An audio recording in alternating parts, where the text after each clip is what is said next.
You are watching the Deadfoot Diver podcast with Kurt, the Deadfoot Diver. Welcome to the Deadfoot Diver podcast, where we talk about everything diving, tech diving, and especially the advantages of diving with disabilities. Today, I am very pleased to have on one of the icons in the diving industry and also the head of one of my favorite dive manufacturers for technical dive gear, Lamar Hires from Dive Right. How's it going, Lamar? Hey, thank you very much. It's a good day today. Well, thank you very much for joining me on here. It's a pleasure to have you on. So, first of all, I want to ask you, how did you first start getting into diving? Well, let's roll back the clock to 1979 and decided to become a diver, living in Jacksonville, Florida. And, living in Florida, go diving. So me and a buddy of mine I worked with, we both learned to scuba dive together. And living in Jacksonville, back then there were no dive boats. So you either went south or you decided somewhere else to go. And the only way to figure that out was to get one of Ned DeLoach's underwater dive guide to Florida. So you open it up and wow, here are all these springs that are inland, only about an hour and a half away from Jacksonville. So we started diving the springs because we could do that, any day we wanted to. And then we went south for a weekend trip or something, but we got really into diving that. And because it was so convenient, we just kept diving all the time. And that's what led to us getting into overhead environment, because back then, it's like that old saying, you don't know what you don't know. And in 79, you had to seek out cave instructors and people doing it because there wasn't a training agency for that other than NACD and the NSSCDS, the National Speleological Society Cave Diving Section. That's a mouthful. So, so anyway, you had to seek out an instructor. Well, we had already ventured into all the caverns and started going a little bit further than what we should have, but there was nobody to tell us not to do it. No warning signs or anything like that. The warning signs you see in the caves didn't start happening till like the mid 80s or so. So anyway, we ventured in and that's how we got hooked on it for diving. And after a couple of close calls, we met Wes Giles and this was the turning point of our diving career, in that he asked us where we were diving that day. And it's like, well, we're going over to Orange Grove, and he said, we've been there before. And he said, you're going back? And I said, yeah. And he gave us Shaq Exley's Blueprint to Survival, a little handbook about fatalities. So we're riding over there and Mike's driving that day. So I'm sitting in the passenger seat reading, and I read Mike a chapter, and we're looking at each other. That was our dive yesterday, but these guys died. And it's like, okay, so we're back into the shop. Okay, Wes, you got our attention. So we went through advanced open water, cavern and cave training with him over the next 12 months. And that started us down the path for doing all this. And it was kind of the insight for getting into making gear, because back then, you're cave diving, you need a primary canister light, you need a reel. Well, where do I get them? Well, you can't. You can go to a cave diving specialty store like Branford Dive Center at the time, who would get, one or two lights or reels from guys who were, with machinist backgrounds who started cave diving, and buy one off. So there was nothing that was the same, anywhere. So anyway, we had to make our own gear. So we made our own canister lights, made our own reels to get started into the sport. And that's what kind of got me going down the road for Dive Right in 1984, after managing Branford Dive Center from 82 to mid 84. Wow, that's amazing. And I mean, you guys have come up with such innovational products. I mean, you guys were the ones that came up with the backplate and the wing, right? Well, we Well, we brought it to the marketplace. It was already there. Greg Flanagan invented I say invented, he shaped and did the first backplate. He was doing his cave course with Mariella Neckoff in 78. And back then it was basically a Navy harness and a Mae West horse collar type vest, which is for the amount of lift you need for a set of 104s, that can be painful. It was that or a stab jacket, a stabilizing jacket. So he and a couple of the guys were playing around with wings. That was Dr. John Sumbrick and Greg Flanagan playing around with wings that were coming out on the West Coast. The Scuba Pro App Pack and the Ocean Dynamics, but they were all small wings. So he got the idea and fashioned a plate to sandwich that wing along with the backplate. So they were all handmade, one-offs and such. So when we started Dive Right, we brought it to market along with the wing a couple of years later, just to try to standardize all that for divers because they were hard to get and the cave diving community was starting to grow. It was starting to really gain traction, especially after Patty recognized cavern diving as a specialty. It really put cave diving on the map for training. Yeah, which is amazing. I mean, so when you started designing all this stuff, what kind of roadblocks did you run into when you were like designing stuff and testing and all that stuff? Well, there some of the roadblocks are trying to make something that'll work on a wide variety of products that are already out there. Like, okay, aluminum 80s versus 104s, 7.25 diameter tanks versus 8-inch. What's the spacing between them? How deep does the V need to be able to accommodate one size tanks or the other? And then the big thing was standardization of just spacing, where should the mounting holes be and where should the bands be placed on the cylinders? And it wasn't like it was rocket science as to where to put them because we were already seeing them all over the place. People adapting bands with hoops on them from aluminum 80s to take a plastic backpack and things like that. So what we did was we decided to standardize that spacing. And that was the big change. That is an international standard now that we set in 1984 when we started the company. Because then it was just, well, whatever I've got and how do I want it to set up? But we set it up in 84 for 11 inches on center. And it's an interesting story because the top hole had to be 2 inches from the top because the way the webbing folded and came over your shoulders, we wanted that grommet or back then just a burn hole in the webbing to be dead center. So that was 2 inches from the top. So plate's 15 inches long. And I'm talking to the machine shop and he's like, well, where do you want the bottom hole?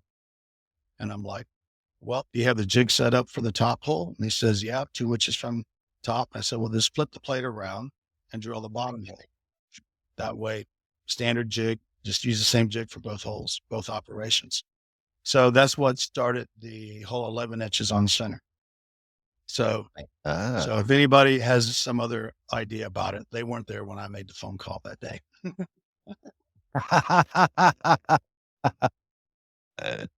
Now you actually came out with, I actually was reading that you actually came out with like the first Sidemount course training program that you wrote. Yes. Yeah. So can you tell me a bit more about that? Well, it was the mid to late 80s and it was written for cave divers. It was all about being able to balance gas supplies, which tank to breathe, these types of things. It was geared strictly around cave diving. Long hoses were not part of the equation for side mount back then, because for cave diving, side mount, for us, side mount was a way to do what our mentors couldn't do.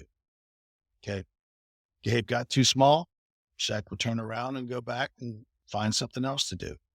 And I remember talking to Shaq in the late 80s and said, we found this passage all you had to do was poke through and you could have got it. And he's like, there was too much low hanging fruit to think about changing how we were diving. Okay. So, but by the time we came along, Wes, Woody, and myself, Tom Morris, a couple of friends, we were, the low hanging fruit was getting a little bit more scarce when it came to just doubles. So for us, it was an exploration tool.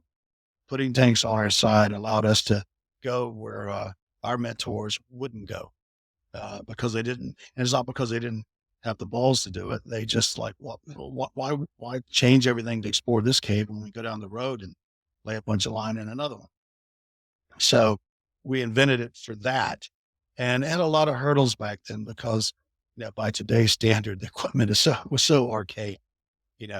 Large canister lights. No, what are you going to put this 8-pound brick? While you're diving. Cords and lights that have big batteries, but low output for lighting and all that. And and everything was modified. There wasn't a side mount rig. It was taking a jacket BC and turning it into one. So there's nothing really designed for it. But we had a lot of people trying it, and it hadn't become a lifestyle yet. It became a lifestyle in the mid 90s or so, when a good friend of mine, Jim Fishback, went through surgery and they told him he would never walk again. And he did walk, and they told him swimming would be his best therapy. So he wanted to get back into cave diving. So he was probably the first person to look at side mount as a lifestyle rather than just a tool. So the course I wrote was to use it as a tool and not a lifestyle. That's why no long hoses, basically the best independent rig to be self-sufficient is what I was designed for. But I won't forget the first clinic we did on it, me and Woody, on Sidemount. I think it was 85 or 86 at a conference. Room was full. It was packed. And we go in there and I'm like, okay, how many of you guys are side mounting already? And only about half of them raised their hand. Now I'm like, the rest of you are trying to figure out what to do here. And it's like, yeah. So then I said, all right, so of you guys who are side mounting, how many of you are having trouble with getting trimmed out? All of them raised their hand. And I said, let me guess, you've got a big canister light on your butt, you've got your steel tanks, and you can't get your feet up. And they were like, yeah. And I went, can't help you. Just that you can't put an 8-pound brick on your butt and expect to trim out. You can't just move tanks from your back to your side. I said, there's a lot more work involved in it than that.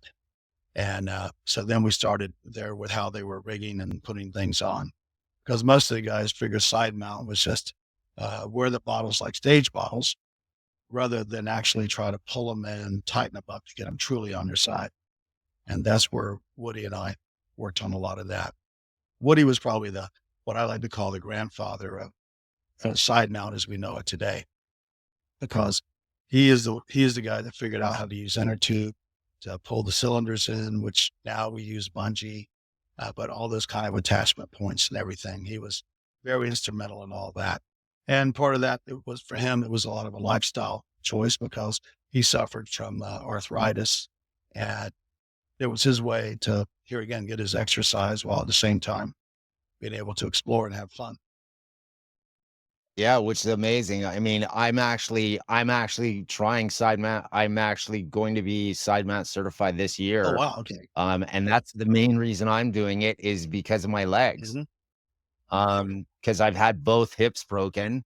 I have no movement below the left leg. And as you know, up here in Tobermory, the shore diving and stuff, all rocks. Oh, yeah. Yeah. Yeah.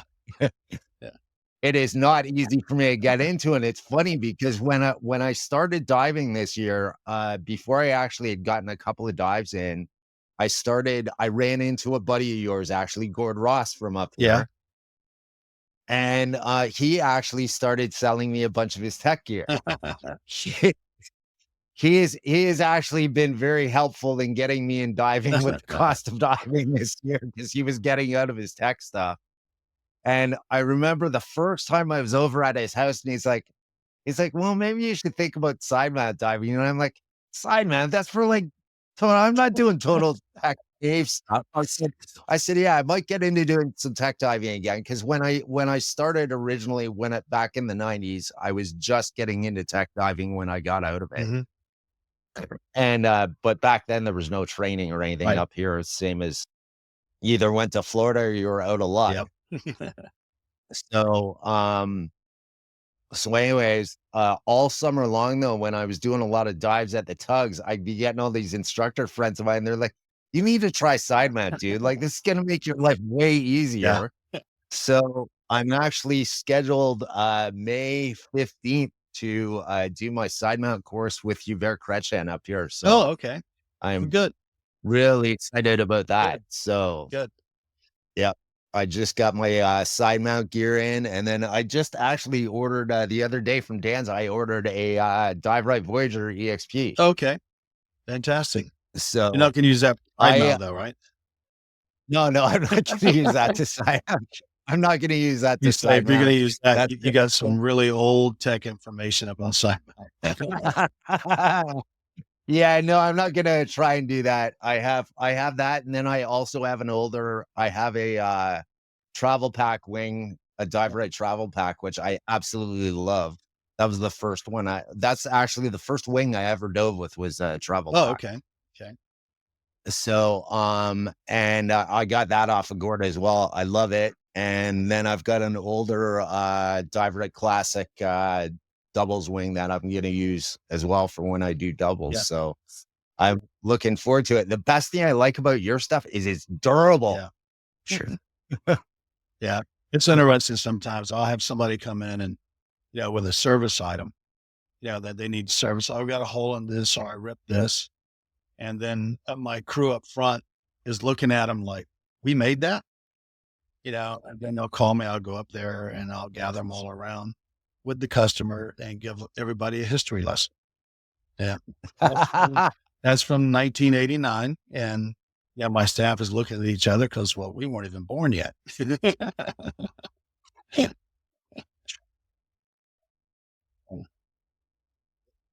Yeah, that's funny. I mean, so what do you get a lot of that where you got guys bringing in old gear, like really old gear that they're still using? Not a lot, but it still happens. What happens is, a lot of these guys, they got into it when they were young, and then life got in the way, family, kids, and then they put everything on the shelf for 15 years or so until the kids are out of the house.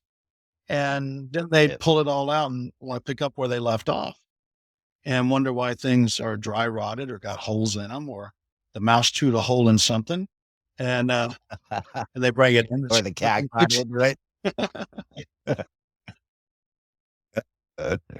Yeah. And I guess too, part of that would be sticker shock when they go into a dive shop and see what stuff goes for now Yeah. compared to what they paid for it then. Cause I remember when I first started getting back into this year's like, oh my God, this stuff has gone up like crazy. Yeah. People do that to me every now and then. And I just look at them and go, so how much was that new iPhone 16 you're sporting now?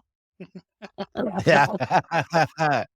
Yeah, it's true. Cell phones are like you're looking at a couple of grand up there for decent cell phones. So I know it's ridiculous. And meanwhile, the dive equipment's gonna save your life, whereas the cell phone, they think it's saving their life all the time. Yep. Hey, everybody. Thanks for watching. Please remember to like, share, and subscribe.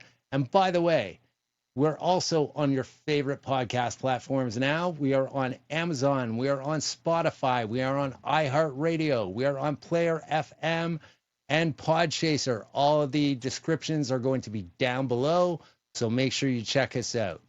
Thanks. Have a great day. And remember, grab an adventure and live. So you also tell me a bit about the Optima rebreather that you guys came out with and designed. Well, we started with the, the normal over the shoulder and then back mount. And then we developed the chest mount rebreather. And it's we actually started working on that. Like I started working on it back in like 2017. And I got the idea because my friend Paul Heinrich had come in, and he was part of the Wiki Wachi team and set a depth record here in the US back then. And because of the depth of 450 foot in distance, conventional open circuit bailout was just not going to cut it. There was too much needed. So he needed a bailout rebreather. So we adapted. He was already diving in Optima. So we adapted a second one for a Frankenstein chest mount / over the shoulder. Well, butt mount / over the shoulder rebreather. So it got me thinking about other ways to do things. And as I got older, carrying 104 is just out of the question now. Those things are for me now. It's not that I can't, I just won't. And so I was looking at alternatives, and then there were some places I was exploring that I really didn't want to, carry a lot of gas to, but dealing with high flow and depth, I was looking for a better way to do it, to be able to, for me, integrate side mount with ReBreather for a bailout solution and flexibility. So I started playing around with it, and it was around 2020, late 2020, that we actually had a final product that we could sell. And it was something that, I can take it off, I can put it on in the water, I can leave it. If I want to go through something small, I can clip it off to the line, come back and put it back on. It can be handed down from a boat. So really maximizing your bottom time and cutting out a lot of the extra weight you had to carry. And so, but what was interesting was everybody thought it was a toy and would not take off in the marketplace. And all of a sudden, it's like the most popular rebreather out there, and competitors are trying to catch up and make, their version of what they told me would not sell in the first place. Yeah, which is amazing. I mean, I've been shocked since I've gotten back into diving this year, just how much rebreather and technical diving in general has taken off. Yeah. Um, That's been a very interesting transition. Rebreathers, they allow you to more flexibility, and when doing dives, and you're not under the constraints of limited gas supply. So when you are doing something deeper or staying longer or in an overhead, you have more time to think things through and deal with things than you do on open circuit. But some of the new advances, like with Shearwater, with the electronics packages, the heads up displays, make them much more applicable now, from a safety factor, to be able to actually utilize. yeah, which is amazing. I mean, because when I was into diving back in the 90s, it was like, unless you had a lot of money and a lot of connections, you weren't getting a Yeah. rebreather. Oh, exactly. And there was basically no training. No. Yeah, it was learn on the fly, so to speak. Yeah, well, same with another thing that surprised me when I got back into diving again. I got certified in Nitrox back in 96. And even back Still there? then, as you know, that's another thing that surprised me when I got into diving again this year, is how much Nitrox has been embraced compared to back in the 90s when I did it and when I took heat for using voodoo gas. Yep. And the safety aspect of it. So what do you think as far as how technical diving has sort of become a lot more mainstream now? Like even I mean, you got to see a huge increase in sales for your wings, because pretty well anybody who dives for any amount of time, as soon as they switch a wing, they're not going back to a jacket BC. Yeah. Well, I remember when Nitrox came out, of course. I was one of the early adopters and early instructors. And to the point where I got carded one time when I went somewhere diving for a Nitrox card. And I'm like, I don't have one. Here's my Trimix card. Here's my Trimix instructor card. Well, do you have a Nitrox instructor card? No, I have a Trimix card. Well, I need to see Nitrox. And sometimes it's funny how people just can't put it all together. And then that's when I realized it's like, well, wait a minute. My first instructor certification was NAUI. And my numbers, 4 digits, 7684. Okay. And then with INTD, my IT number is 38. Yeah. So, that's the old chicken or the egg, so Yeah. instructors before you were ever users, even though, because it took the people who were already using it and everything. And it was slow to adopt. And I think a lot of that was because we needed to wait until technology caught up, because people were using dive tables. And then you had to calculate for equivalent air depth in order to use Nitrox efficiently safely, because there weren't tables for them. And it wasn't until dive computers started allowing for the use of Nitrox that I think the acceptance really came, because now there was a way to monitor it safely for depth and time on Nitrox. And we were one of the first ones to come up with a Nitrox computer with the bridge. And then we launched it in 93. Wow. First programmable one that could do air to Nitrox mixes up to 50%. So you can actually program it in.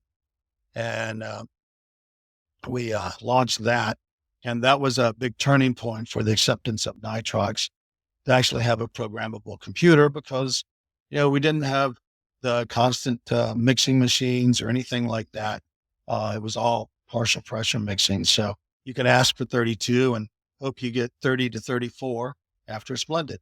So people wanted to hit the numbers exactly, so they could now do that with a computer. And with that, the biggest thing was dealing with, oxygen toxicity. That was a big concern. So we developed the whole body clock for oxygen toxicity that everybody uses today to track oxygen. That was all developed, funded by Seiko Epson, who built our computers for us. And the research was done by Dr. Bill Hamilton and Randy Bohr. And the papers are on our website. That's the algorithm that everybody uses today for tracking oxygen toxicity. And we made that happen to be able to monitor that on our first Nitrox dive computer. Wow, which is awesome. Yeah. Bill Hamilton. Yeah, I talked to him a couple of times back in the. He was a very nice guy. Yeah, super cool guy.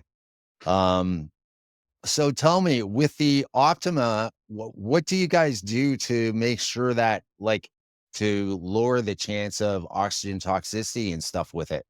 Well, with anything, if it's ours is electronically controlled, so it has a solenoid in it. You put in a set point, and then it will add oxygen as needed electronically. That's a very safe way to do it, rather than being all manual, where it's up to the diver to add oxygen, where, depending on depth, he might add too much, driving up the PO2. He might be busy doing something and ignore and let the PO2s drop. So monitoring it electronically and then having a display of it on a heads up display to tell you where your PO2s are is a safe way to do it. It's that heads up display part of it is what makes it, in my mind, safe. Because if you are in the mode of like, check my wrist display every 3 to 4 minutes, then all it takes is one little thing to happen to get you out of your monitoring rhythm. But the heads up display, when it flashes red, you better bail out and then figure out what's going on. Don't try to solve a problem if you're getting all reds across the board. So part of dealing with all that is having proper alarms and alerts for the actual computer. The heads up displays will monitor that. And how much are the heads up displays worth on them? Well, they're part of the unit when you buy it. Oh, okay. Cool. The unit's sold as a complete package. It's not a la carte type deal. Yeah, you will have a wrist monitor and a heads-up display light, or you can get a nerd and have a heads-up display with all information, and then still a backup HUD for just confirming if there's any issue you see. Yeah, redundancy with 2 different monitoring systems. Wow, that's awesome. Yeah, that's really good. I'm actually gonna try a rebreather as well. Yeah. In the next month or so. My friend Matt at Dan's Dive Shop, we're actually gonna do an episode where he's gonna get me on a rebreather because I have been terrified to do rebreathers. Well, it's not about the, that's one of the things with the chest mount that has made it so popular because, yeah, getting into a regular rebreather can be a little unnerving because whatever, like say you're used to diving singles with a jacket, or you're used to diving side mount, or even a set of doubles, you have to put it all aside and then step into, this machine. It becomes your new core of equipment. So all muscle memory has to be relearned because that's your new primary supply. And then, and clip on this bottle in case you need to bail out.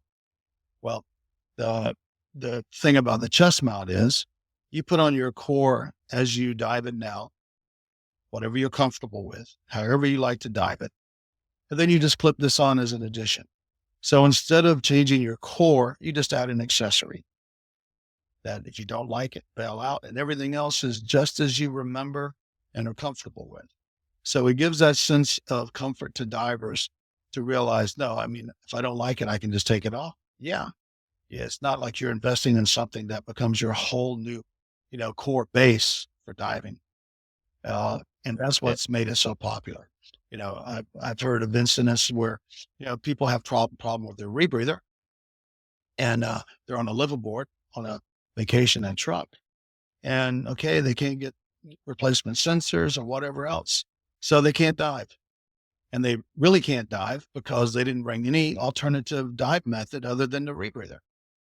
Well, with the chest mount, no, it's an accessory. So if the rebreather, you can't dive the rebreather for whatever reason, you just leave it and then dive your side mount or your back mount, whatever it is, would be your normal open circuit core.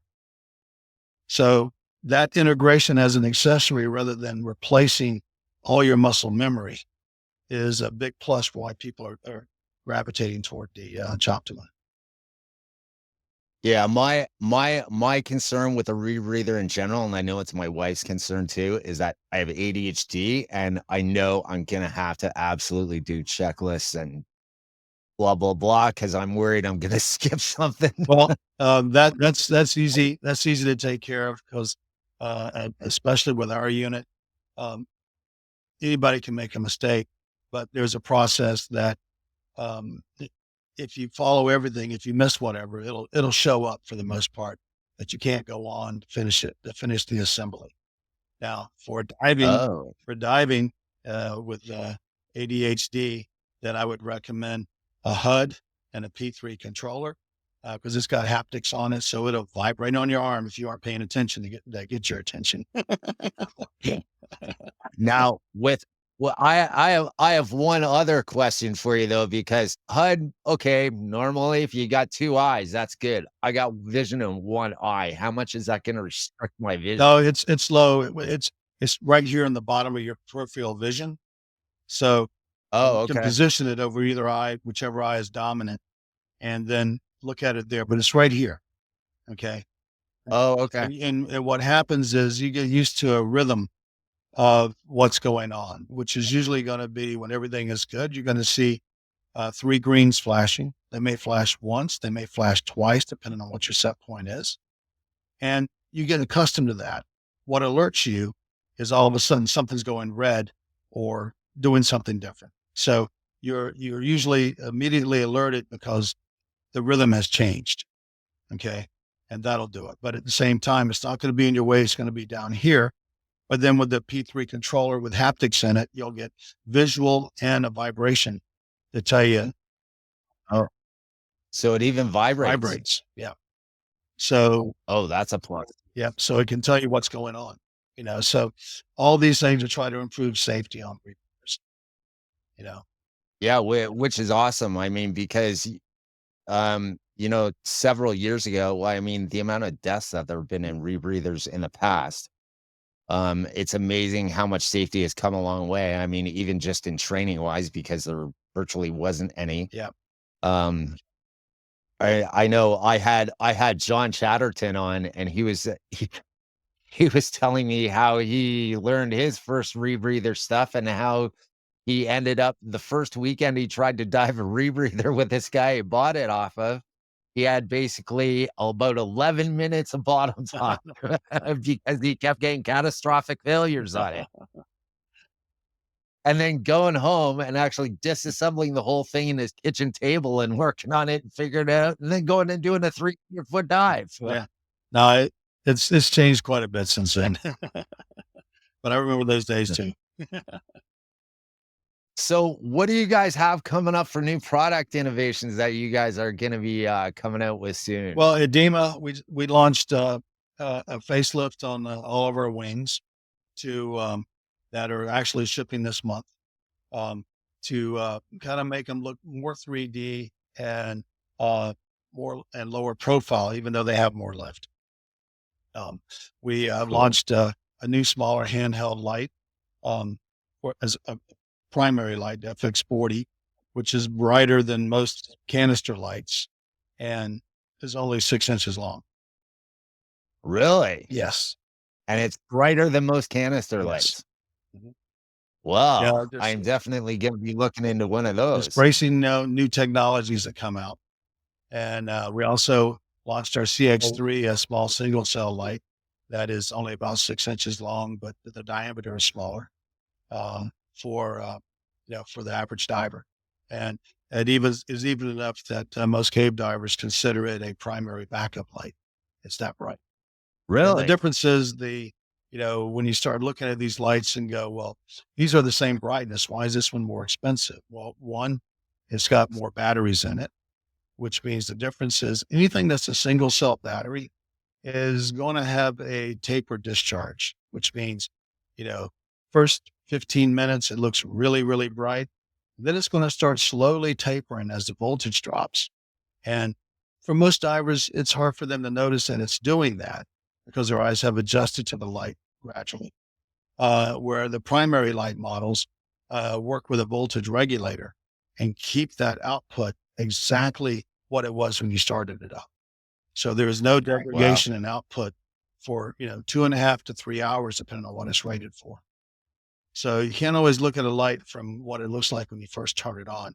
You have to look at it 30, 40 minutes into its runtime. You start seeing which one's starting to dim and the other one's still bright. Cool. So are you guys doing anything on the regulator front or anything like that? Coming out with any new stuff? We're working on a couple of things. Hopefully, might have some new stuff at DEMA. We are working on, we're constantly innovating with our products line. We've got we're working on some new stuff for every angle. We always, we really pride ourselves on, looking at service when it comes in to see how we can improve the product rather than just repairing it and sending it out. Seeing where we can make some good changes to make them last even longer. Yeah. I mean, your stuff is definitely tough. The stuff I've had, I've been very impressed with because, like I said, I'm not easy on it getting in out on shore and stuff like that. And a friend of mine said, he said, well, I can get you a deal on this type of wing. And I'm like, yeah, I'm going to go with the dive right wing because I have two other ones that have been well used Yep. that I know are going to stand up. Yeah. And our wings, our rebreather, all of our primary lights and such are all made here in the USA. Okay. Yeah, which is rare too, because a lot of stuff's all made overseas now. Exactly. Yeah. Ours is still made here in the US. So hopefully these tariffs are not going to hit our country Yeah, we'll see. that are going to we're impact. Yeah, we're seeing how long it'll take for it to filter down to us. Eh, But we'll Yeah. diving's not a cheap sport now, let alone add some 25% tariffs into it. Exactly. So, but yeah. So tell me about some of the other, just if you got a couple more minutes here, tell me about some of the cave exploration stuff that you've done. Cause you've done you've mapped out a lot of serious cave systems down there, right? Yeah. And all over the world, in fact. Yeah. Most of mine was, most of my hard work was in the 80s and mid 90s.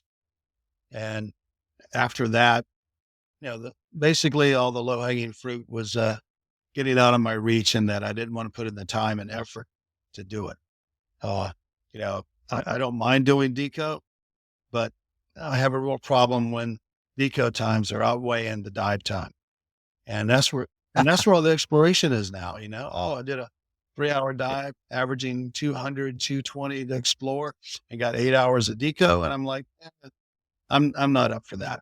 I'm too old for that stuff now. But back. So how many dives a year do you do still? Oh, I still try to get in the water at least once a week. And I still go on trips, dive trips and stuff. Yeah. But I'm always diving and looking at, gear improvements, changes, how to improve something, dive with people and seeing what they're, what they might be struggling with, and see what we can do to, make a better product for it. But a lot of exploration, helped shape what we do and how we do it. A lot of the stuff we did in the 80s and early 90s led to, what we have today in some of the Sidemount systems that we put together. But yeah, there was most of my exploration would have been in Sidemount configuration. Bonnet was still back mount, but like Cal Springs and then Telford Springs, the world record we set back in '89, connecting Telford with Lorville. That was side mount. And it was a world record side mount traverse that the Brits took away from us very shortly afterwards. But anyway, we didn't even know we made it till the guy who keeps track of all that told us we just said it. And we're like, oh, okay. That's nice to know.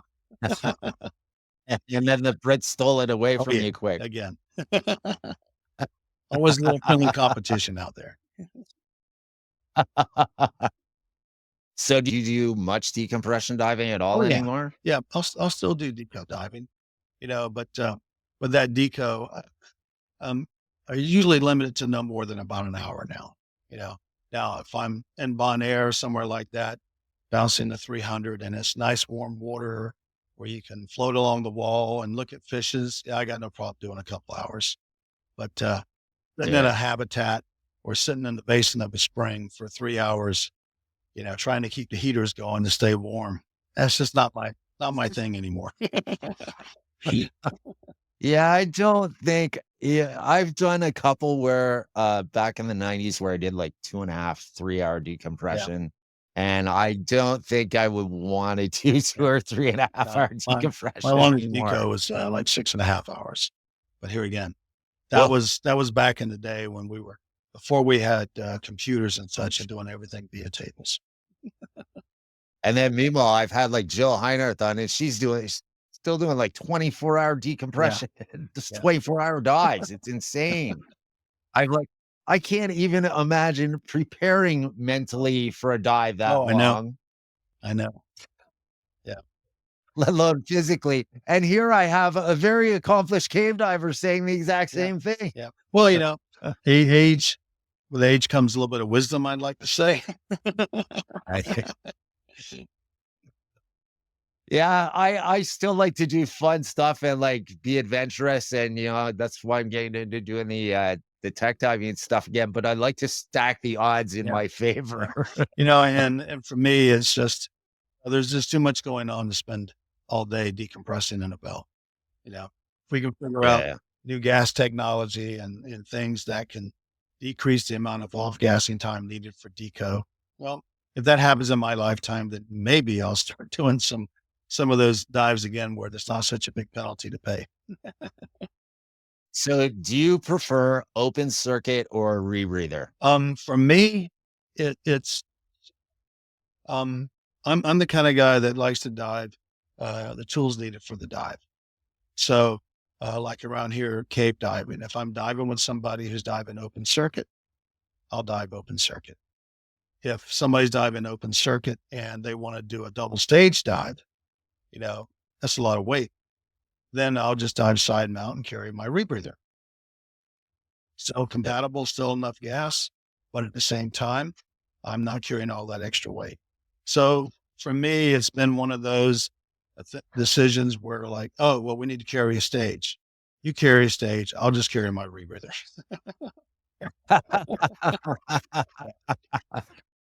Yeah. Yeah, I get that because why carry all the extra weight if you don't have to, Exactly. especially. Yeah. So that's where my mind's at. It's like, depends on the dive, if it's more than, if the dive calls for more gas than that I would, normally use on just a set of 85s, whether it be side mount or back mount, then I'll add a rebreather rather than another bottle.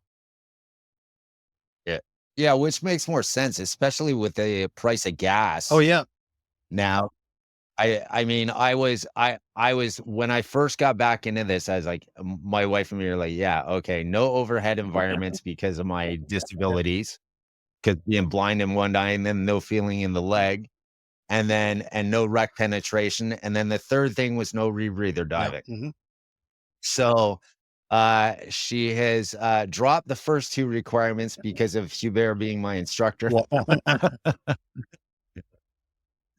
And she's dropped the first two. And when she heard about the price of gas and what it would cost me to do, because when I got back into this, I said, okay, there's some schooners out here they found in the last couple of years that are in like 170 feet, Yeah. stuff like that in Lake Huron that I'm sure you've seen that they're intact with Mm-hmm. the mast sticking out and stuff. I want to see an intact schooner like that.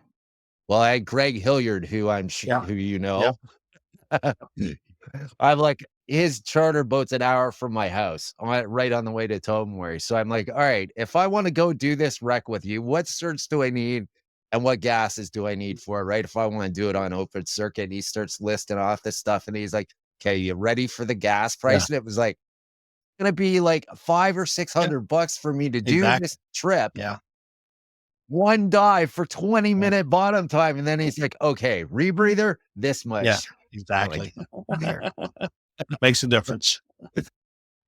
So yeah. So I'm not totally against it. And the more rebreather guys I talk to, I actually do want to try it for sure. And see, because I think it definitely has advantages to it for sure. So I'm looking forward to it. It's gonna be a lot of fun this summer. So anyhow, thank you very much for your time today. I really appreciate having you on. It's a pleasure. Let me know if you want me to talk again. I'm up for it. Absolutely. I would love to get you on again. We'll definitely catch up at DEMA because I'm going to DEMA this year. For sure. So I will definitely stop by your booth then. And maybe when I'm down in Florida, maybe we can figure out time to do some diving or something. Sounds good. Appreciate it. All right. Thanks a lot and take care, everybody. Thanks for watching. Remember to like, subscribe, and I will see you on the next episode. Cheers and grab life and grab an adventure and live.